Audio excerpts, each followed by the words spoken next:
tal? Buenas noches, esta es la primera edición de Memoria. Es difícil comenzar un programa en las circunstancias en que se está emitiendo este programa, cuando hay dos juzgados estudiando la posibilidad de prohibirlo, por ejemplo, cuando hay fiscales muy alertas a cualquier palabra que digamos para no caer en la apología del delito. Nuestro intento era hacer un programa sobre drogas, pero un programa serio, no a ir a los testimonios que casi siempre conocemos, de los arrepentidos o de las supuestas guerras contra los narcotraficantes que terminan siendo absurdas maniobras que no terminan en nada serio. Con la misma vehemencia con que repudiamos a los criminales que lucran con la droga, con esa misma vehemencia defendemos el derecho de todas las personas a expresarse libremente. Por eso nosotros invitamos al doctor Antonio Escotado, un catedrático español de nota, que tiene una actitud diferente frente a la droga. No es solamente, como piensan algunos que hablan por boca de ganso, muchos periodistas, muchos funcionarios que han hablado por boca de ganso, no viene al caso hacer alusión a quienes estamos refiriéndonos, sino simplemente que han prejuzgado de lo que contiene el programa de hoy sin siquiera haberlo visto y sin tener idea de qué es lo que se habló y del modo en que se habló. Esto lo vamos a hacer dentro de unos minutos. El profesor en cuestión, el profesor Escotado, vamos a presentar una breve síntesis de un minuto antes, por supuesto, de ir a la nota de fondo, a la polémica de fondo que tuvimos en este programa con el doctor Escotado y con otros destacados invitados. Muchos de los que hoy critican y hablan fueron invitados y por temor o por no sabemos qué razón no aceptaron venir a debatir con el doctor Escotado sobre un tema tan caliente como el tema de las drogas y la criminalidad que hay en torno a las drogas. Pero bueno, bajo esta circunstancia hay que sumarle además la actitud de los periodistas, que por supuesto, colegas nuestros, que pidieron actos de censura previa, sin tampoco tener idea de qué se trataba este programa. Es lamentable, porque bueno, lo podemos entender gente de mente estrecha o gente que no está, pero que periodistas, sin saber de qué se trata, pidan la censura previa, es realmente lamentable. Una breve síntesis de lo que dijo Escotado. Vamos al primer tema y después a la nota de fondo. Pero veamos la síntesis del pensamiento y después ustedes se van a enterar por qué produjo. ¿Pero usted se convirtió en un apólogo de la droga o no? No, es que apología significa que uno toma algo como incondicionadamente bueno. Las drogas no son ni incondicionadamente buenas ni incondicionadamente malas. ¿Usted cocaína consume? Sí, he consumido bastante, aunque no va con mi carácter, puesto que yo soy un poco adrenalínico de naturaleza. Entonces la cocaína gusta y complace a temperamentos apáticos, flemáticos. ¿Y usted va por la heroína, digamos? A mí me va más las fármacos de tipo visionario, es decir, peyote, LSD, cáñamo, cuando son a nivel más bajo, éxtasis. Y desde luego cuando ¿Consume éxtasis? Claro. No, yo he consumido mucho éxtasis. Yo soy muy amigo de Alexander Shulgin, el descubridor del éxtasis. Ver los primeros minutos de la entrevista con Antonio Escotado. Doctor Pereira, gracias. Gracias. Y vamos sin transición a los primeros minutos de la polémica con el doctor Antonio Escotado. Le contamos brevemente cómo está armado esto. Es decir, ustedes van a ver primero unos minutos de Escotado, después van a avanzar sobre el tema de la polémica médica, después sobre la parte cultural, la parte legal. En fin, el tema es muy completo, ustedes van a poder desarrollarlo y van a ver que esto no es simplemente un verso apologético de la droga, ni un canto a la droga, sino una muy adulta manera de tratar un tema muy difícil como es el de la droga. Veamos los dos primeros minutos de Antonio Escotado. ¿Usted se droga? Frecuentemente. ¿Usted ha estado preso por su adicción a la droga, por ser traficante de droga? Por mi adicción no. Fui acusado de tráfico de drogas varias veces, pero solo una vez acabé con mis huesos duraderamente en un penal. Lo que pasa es que en ese caso se consideró, eso me sirvió bastante, se consideró que era un delito imposible, puesto que quienes ofrecían la droga y quienes la compraban eran policías disfrazados de gángsteres, quizás gángsteres disfrazados de policía.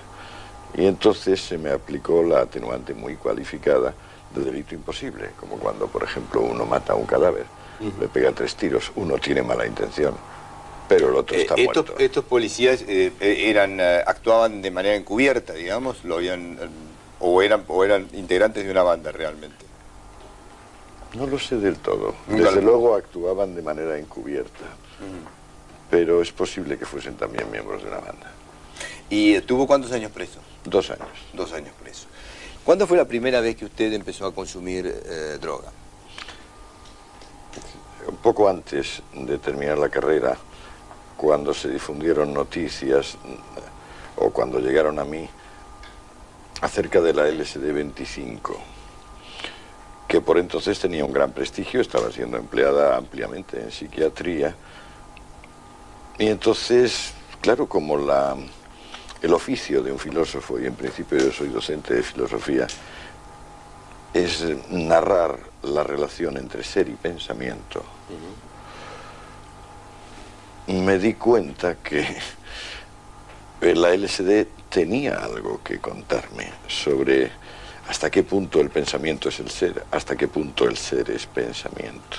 Entonces yo terminé, hice mis doctorados, empecé a trabajar en la universidad y en el Banco de España. Lo que pasa es que seguía investigando. Una vez que vi que la LSD era tan interesante, tan útil desde el punto de vista del espíritu, del conocimiento, pues claro, intenté seguir con las demás. Entonces no había cruzada contra las drogas, simplemente no había, ni en España ni en ninguna parte del mundo. En aquellos años, empezaría más tarde. De modo que empecé a concebir el proyecto ese que usted cuenta como hacer un laboratorio de sí mismo. Empecé a concebirlo, lo que pasa es que nunca pensé escribir libros. Vamos a mostrarle 30 segundos donde él hace referencia a los 30 años en los que él va consumiendo droga, que es importante antes de entrar al tema central prácticamente, que es su disputa médica sobre el tema. Veamos estos 30 segundos. A mí me han dicho varias veces, por ejemplo, médicos o psiquiatras, ¿y usted por qué no se muere? Es decir, si es verdad que lleva usted tomando 30 años heroína, por ejemplo, o cocaína, o si es verdad que ha hecho usted experimentos en profundidad con éter y cloroformo o con sustancias todavía más tóxicas, ¿cómo no se ha muerto? Pues es que uno fundamentalmente se muere de ignorancia, se muere de tontería, o sea que se muere de mentira. Pero morirse por expediciones, por aventuras, no se muere. Piense usted en Francisco Pizarro, piense usted en Hernán Cortés, y verá que se puede hacer bastante trabajo en esa dirección sin morir. Y lo que sigue ahora es uno de los puntos centrales, probablemente de la política, donde precisamente tiene que ver con ese videógrafo, con ese texto que usted veía abajo, donde dice, ¿la droga mata o no mata? Veamos este fragmento de la polémica con Antonio Escotado. Estamos con el doctor Dorado, el doctor Dagnone, autor justamente de un libro que se llama Adicción a cocaína, enfoques actuales para su abordaje terapéutico. ¿Usted cocaína consume? Sí, he consumido bastante, aunque no va con mi carácter, puesto que yo soy un poco adrenalínico de naturaleza. Entonces la cocaína gusta y complace a temperamentos apáticos, flemáticos, a temperamentos que necesitan estimulación. O sea, el que no toma cocaína pues podría tomar anfetamina o podría tomar variantes sintéticas distintas pero parecidas, o café puro y simplemente. ¿Y usted va por la heroína, digamos? A mí me va más los fármacos de tipo visionario, es decir, peyote, LSD, cáñamo, cuando son a nivel más bajo, éxtasis, y desde luego cuando ¿Consume éxtasis? Claro, claro. No, yo he consumido mucho éxtasis. Yo soy muy amigo de Alexander Shulgin, el descubridor del éxtasis, que es un farmacólogo de California. Y yo he consumido éxtasis puro y bien medido, que es una cosa que ahora ya no se puede hacer. ¿Usted tiene hijos? Claro. Tengo 6. 6 hijos. ¿Que van de qué edad a qué edad? De 31 a 3.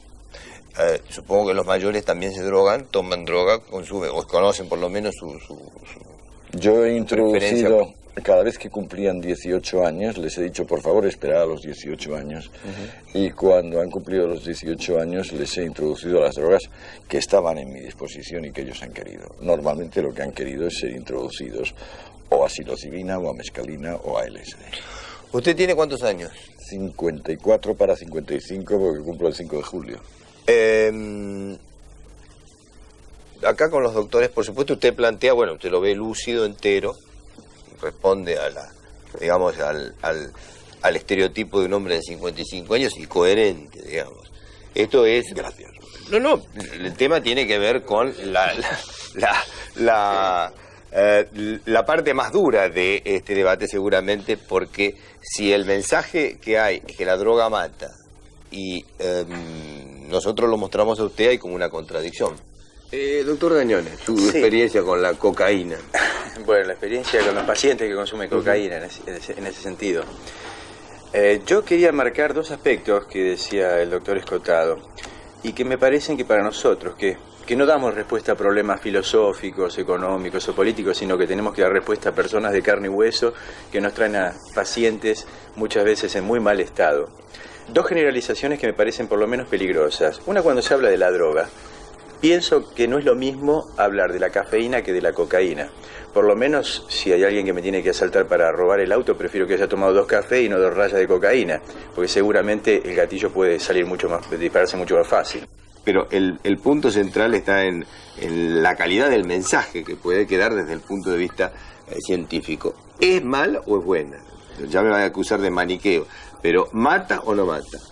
Las drogas llamadas ilegales, digamos, las que no figuran en la farmacopea de uso médico, digamos, en general no todas tienen algún efecto nocivo, justamente por eso no tienen un uso médico, salvo ahora, bueno, el tema tetrahidrocannabinol que se autorizó en algunos países y en pacientes terminales. Que, a ver, traduzca lo que es en marihuana para... El tetrahidrocannabinol es la sustancia, digamos, esencial que se extrae de la marihuana. Que se usa como antiemético para evitar las náuseas en pacientes terminales. Para el glaucoma. Bueno, sí, pero más que nada para los pacientes terminales se ha autorizado, ¿no? Bueno, usted por supuesto no la considera demonio, pero tampoco ángel. Claro que no, ni ángel ni demonio. Las drogas se inventaron para ayudar a la condición humana a sobrellevar 3 elementos que van con nosotros, que son consustanciales a la vida, en forma de bípedo implume, que es la nuestra y la de los demás. Una es la falta de paz, y para eso están los analgésicos variadísimos, desde el alcohol, que digamos nos quita la voz de la conciencia, el pepito grillo que decimos en España, hasta el opio, la morfina, la metadona. Otras, la necesidad que tenemos de tener energía, y muchas veces no tenemos energía, y para eso está el café y la cocaína y las anfetaminas y los imaos y el Prozac y todas estas cosas. Y otra es la estrechez, la falta de miras, la rutina psíquica que nos encierra en una cáscara demasiado pequeña para nuestro corazón. Y para eso están a nivel bajo, es decir, a nivel de potencia leve o media, el cáñamo, es decir, hachís y marihuana. Un poquito más arriba, esta increíble apertura del corazón, que es la MDMA o metilene-dioximetanfetamina, entiéndase, éxtasis. Y a nivel superior, los grandes fármacos visionarios, que son el origen de casi todas las religiones de la Tierra. Porque en origen, comer y beber del Dios, comer la hostia, es siempre comer una hostia psicoactiva. Primero fueron las hostias psicoactivas, luego ya vinieron las hostias coactivas, formales, las de un credo, las de un dogma. Entonces, claro, la razón de la persecución, buena parte de la razón de la persecución de las drogas, es la persecución que tenían unos que ofrecían una comunión formal a otros que tenían una comunión sustancial. Aquí venían los misioneros, a los araucanos o a los indios peyoteros, y les daban la hostia consagrada, y el indio muy amable se quedaba 3/4 de hora. Y luego le decía, oiga, su medicina no funciona, su medicina está estropeada. Yo tengo una en la choza que es así, funciona. Eso automáticamente suponía la destrucción del indio por apostasía y por gravísimo delito de sacrilegio. Mensajes que estamos recibiendo de todo el país, y algunos son probablemente más adultos que la de nuestros propios críticos, ¿no? Diego de Barrio Norte dice, Escotado tiene razón, yo me drogo, llevo una vida normal, si se controla no hay problema. Durante el día se escucharon muchos comentarios, tengo familiares en recuperación y me preocupa cómo se trata el tema en los medios. Está muy indignado, opina que Helblum hace apología de la droga y esto puede confundir a los jóvenes. Andrés de Barrio Norte dice, estoy a favor de Escotado, no habría que perseguir a los consumidores. Silvia de Pinamar dice, la droga es un flagelo, pervierte a la juventud. Dante Cavallini de Chascomús, es periodista, dice, el programa es una apología de la droga y de su consumo. Un periodista lo dice. José Raúl Bustos de Tucumán dice, soy padre de un ex adicto, el mensaje es una apología de la droga. Carlos de Almagro dice, prefiero el alcohol, además es más barato. Carlos de La Plata, coincido con el profesor Escotado, consumí morfina para dormir hace muchos años y la dejé cuando quise, no creo en la adicción. Carla de Don Torcuato dice, a mí la marihuana me recopa, hace años que fumo, ahora tengo 22 años y estoy bárbaro.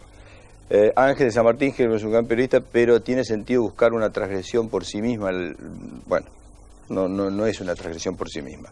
Ignacio es antropólogo de Banfield, dice: soy antropólogo, hago pruebas y no me drogo.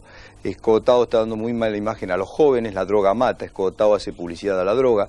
Tengo 3 hijos y siento tristeza de escuchar a esta persona hablar tan cómodamente.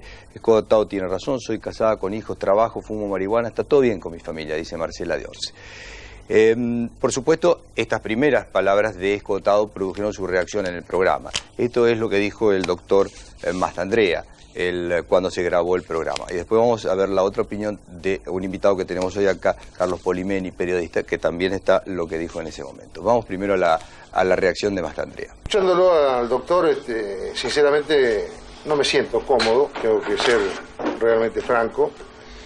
Me pareció realmente lamentable, sin perjuicio de respetar, por supuesto, su pensamiento, digo yo mi opinión, perfectamente lamentable,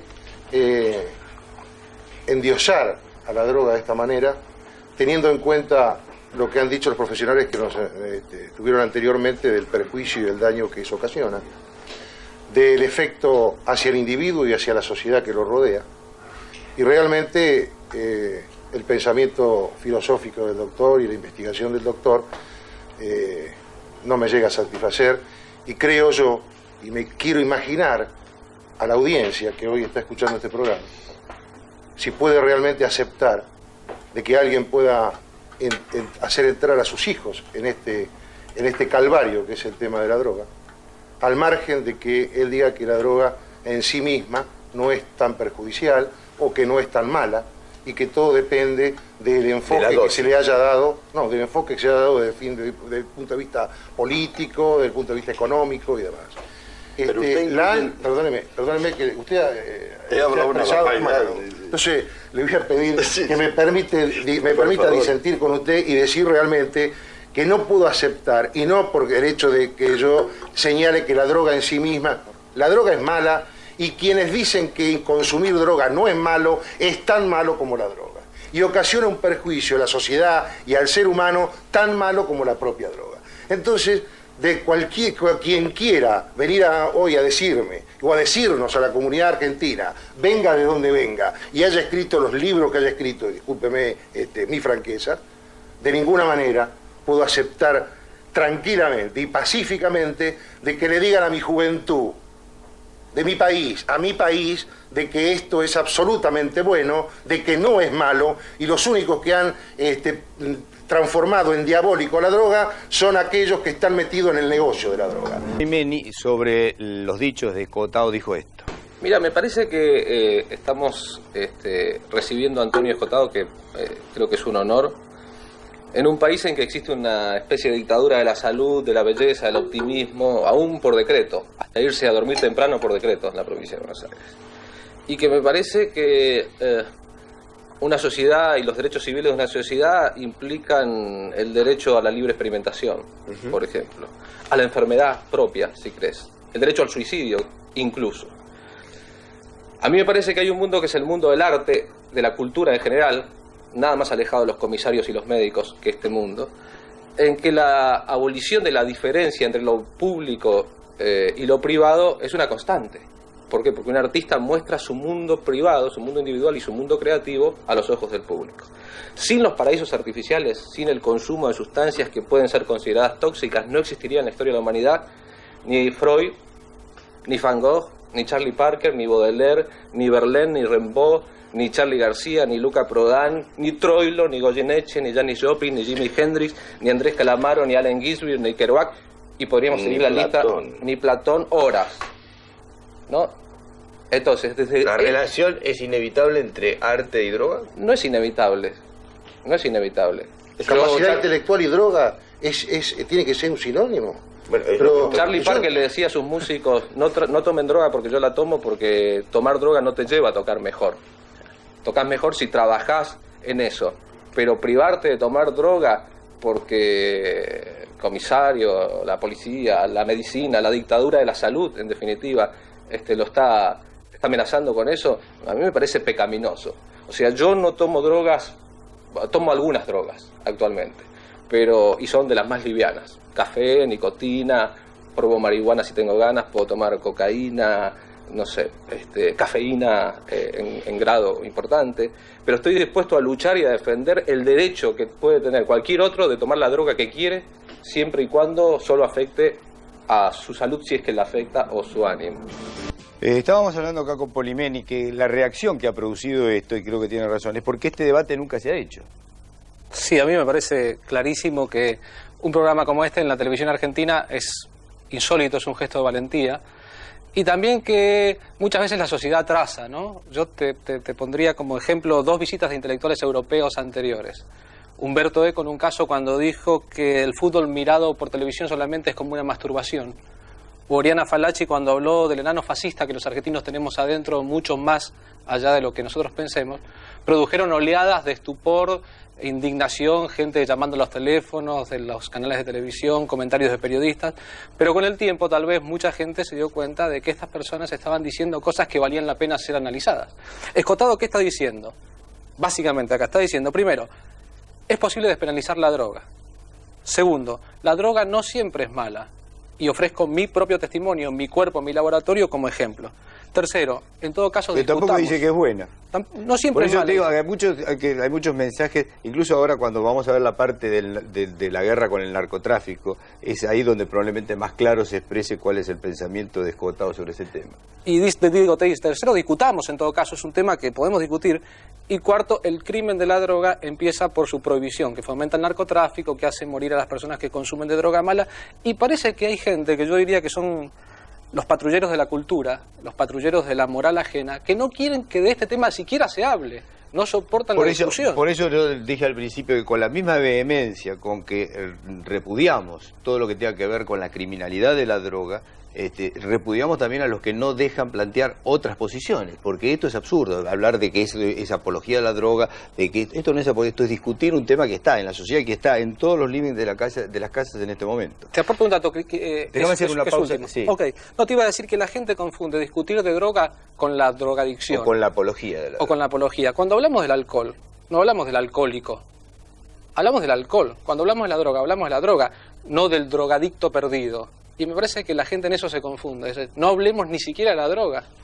Parece creo que de la droga hay que hablar, y creo que cuando Maradona se confesó drogadicto, en ese momento todo el mundo decía, bueno, qué bárbaro, ¿no? Este es un camino para empezar, si hizo bien o mal, no viene al caso. El hecho es que se habló, se sacó a la luz algo que todo... Y nadie habló de apología a la droga en ese momento. Estos siguen llegando llamados, todos, cada uno se contradice con otro, después lo vamos a leer. Vamos a la parte de la criminalidad de la droga, tratada de un modo que realmente creemos que era la mejor manera de tratarlo, con los protagonistas del último libro de García Márquez que se llama Noticia de un secuestro, y que tiene que ver precisamente con una historia directamente ligada al final del cartel de Medellín. Veamos esta parte. Muchos kilómetros más al norte está Alberto Villamizar, vía satélite. Alberto, ¿qué tal? Buenas noches. Buenas noches, ¿cómo están? Alberto Villamizar es probablemente uno de los personajes centrales, del último libro de Gabriel García Márquez, que se llama Noticia de un secuestro. Alberto Villamizar es, además de marido de una de las secuestradas, de Maruja Pachón, personaje central de la historia que cuenta García Márquez, el hombre que negoció con el cartel de Medellín la liberación de su mujer, y el hombre que negoció también la entrega de Pablo Escobar, el jefe del cartel de Medellín, el hombre que figuraba en la lista de los millonarios más millonarios del mundo, número 1. Pablo Escobar Gaviria, 2.000 millones de dólares tenía en la lista de la revista Forbes, la revista de negocios. Me gustaría conocer la primera reflexión de Alberto Villamizar. Alberto, ¿qué tal? Yo quisiera un poco avanzar sobre el tema de lo que el profesor Escotado dice en torno al crimen organizado. ¿Tú crees realmente que si no existiera la prohibición en Colombia no estaría dividida y desangrada por el tema de la droga? No, claro, nosotros los colombianos vemos el tema desde un punto de vista completamente diferente al del profesor. En Colombia hemos tenido que pagar el más alto costo en sangre de los mejores colombianos, los mejores policías, los mejores jueces, los mejores periodistas, los mejores políticos perecieron por cuenta del narcoterrorismo. Es que en Colombia no no nos vemos enfrentados simplemente al problema del narcotráfico. Para nosotros existe y hemos sufrido el narcoterrorismo. Ahora, yo quisiera preguntarle al profesor y relacionar un poco las palabras de Alberto, ya que usted ha suscrito junto a García Márquez este pedido de despenalización de la droga, digamos, la visión que tiene Alberto Villamizar es una visión probablemente apocalíptica en relación a la visión que tiene usted del tema de la droga. Bueno, pero es el tema que plantea es evidentemente tomar un asunto a posteriori o tomarlo a priori. Considerar el síntoma o considerar la causa. ¿Qué pasaba en Colombia antes de que se inmiscuyesen los gringos, los norteamericanos, allí como en todo lo demás de Sudamérica, como en todo lo demás del mundo? ¿Qué pasaba antes de que se inmiscuyesen? ¿Por qué va a renunciar Colombia o Bolivia o Perú a un arbusto como el arbusto del coca demandado por el planeta entero? ¿Renuncian los norteamericanos acaso a su tabaco?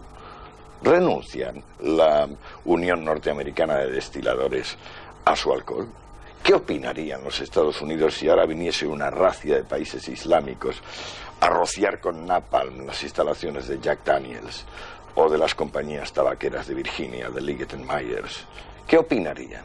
¿Qué hay detrás de esta cruzada más que el imperialismo americano? A ustedes aquí dicen careta, hipócritas. ¿Cómo es posible que en 80 años no ha habido ni un solo gran traficante norteamericano, ni de alcohol cuando estaba prohibido, ni de heroína, ni de cocaína condenado?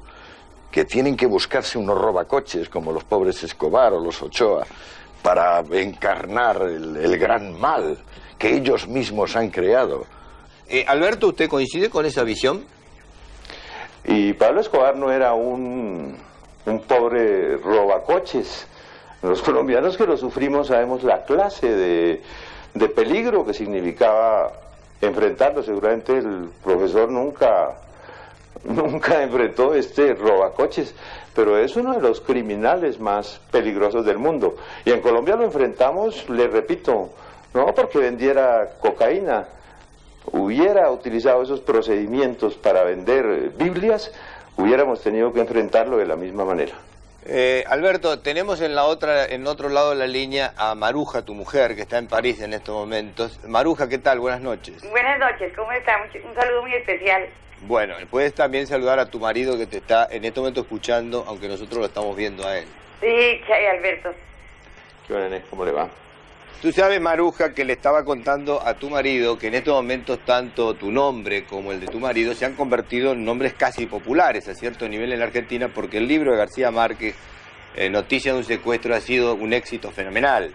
Entonces ya han aparecido historias en las revistas, en la televisión, y o sea que ya son como personajes muy populares aquí en la Argentina. Especialmente la envidia de todas las mujeres, ya que tu marido ha corrido riesgos infinitos para poder rescatarte, lo cual no es común que haga un marido. Supongo que te debes sentir muy amada seguramente, ¿no?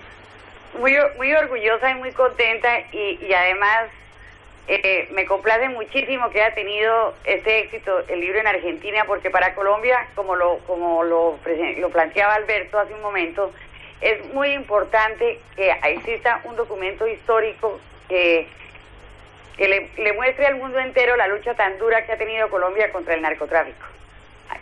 Yo pienso que ha habido cierta hipocresía en los países consumidores y han dejado crecer este problema hasta el punto que para nosotros los países que de alguna manera somos productores como Bolivia, Perú y Colombia y transformadores como Colombia, se convirtió además en un problema político. Entonces para nosotros considerar en nuestra agenda la legalización de la droga en este momento sería imposible, porque sería aceptar la toma del poder político por medio del narcotráfico.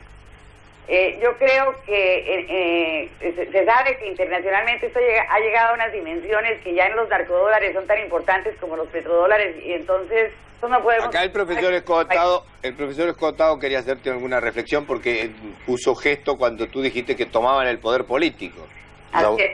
Sí, señora, yo creo que la única forma de quitarle el poder político a los traficantes de drogas es devolver la droga donde estuvo siempre, a la farmacia, a la droguería, y hoy en día, porque hay esta nueva institución, al supermercado, unas al supermercado. Unas al supermercado, como por ejemplo el cáñamo, otras a la farmacia y otras a la droguería. Con los llamados se podría hacer ya otro programa. Nos quedan prácticamente segundos. Te doy de esos segundos 20 para vos. De esto no se habla por miedo a la casa de brujas.